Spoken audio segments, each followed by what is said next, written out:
ராஜா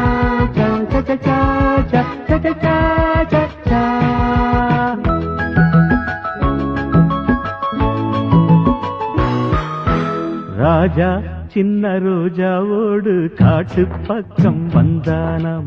கூட ஒரு ரோஜா கூட்டம் கூட்டிக்கிட்டு போனானாம்.